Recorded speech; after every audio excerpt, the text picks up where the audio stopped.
Bonjour, c'est l'homme le plus recherché de Chine. Son témoignage s'est vendu à plus de 750 000 exemplaires dans le monde et a été traduit en plus de 30 langues. Je vous parle de l'incroyable histoire de Brother Yun qui est enfin disponible en français aux éditions des Béatitudes. Donc je le cite. Ce ne sont pas les chrétiens en prison pour la cause du Seigneur qui souffrent.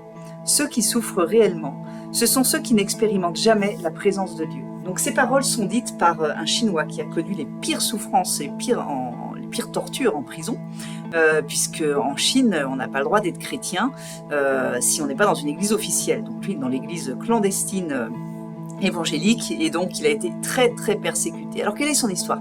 Le Seigneur est venu le chercher à l'âge de 16 ans dans son village, qui est un village très pauvre, rural, en plein cœur de la Chine.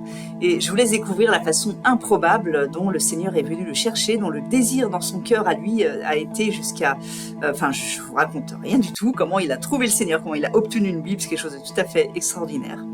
Et comment il est devenu, dès sa conversion, missionnaire. Et dès qu'il est devenu missionnaire, c'est-à-dire dès qu'il a commencé à porter la parole de Dieu autour de lui et dans les villages voisins, eh bien la persécution s'est tout de suite manifestée.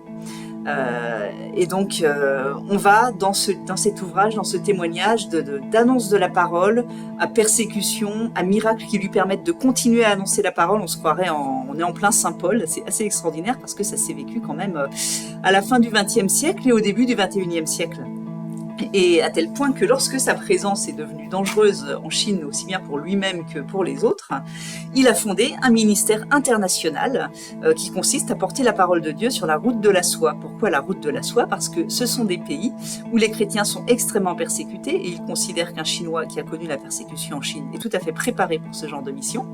Et donc, les chrétiens sont persécutés parce que ce sont des pays à majorité musulmane, hindouiste et bouddhiste. Et donc, je vous laisse découvrir dans ce livre comment il prépare ses missionnaires, non seulement par une formation biblique et à la prière, mais aussi par une formation de type commando pour échapper à ceux qui nous arrêtent, à ceux qui nous poursuivent, retirer des menottes, sauter du 2e étage sans se faire mal, etc. Donc, c'est tout à fait rocambolesque et cela nous dit le feu missionnaire de ses frères et sœurs en Christ qui sont prêts à tout pour annoncer la parole de Dieu.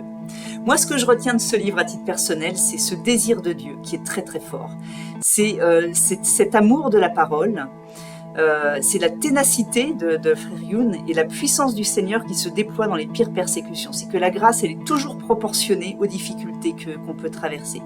Et c'est sa docilité au Saint-Esprit, et c'est aussi au fait que dès que le confort revient un petit peu, que la persécution cesse un peu, Brother Yun a eu la tentation de moins écouter le Seigneur. Ben non, tout va bien, j'ai pas besoin de, prendre telle précaution, faire telle chose, non mais c'est bon, là j'arrête. Moi ça me rappelle un petit peu quelqu'un, j'ai l'impression d'être un peu comme ça aussi. Et dans la vie de Brother Yun, comme dans la mienne d'ailleurs, c'est le plantage assuré. Donc pour nous, c'est extrêmement utile de nous rendre compte qu'en fait, on est toujours dépendant du Seigneur.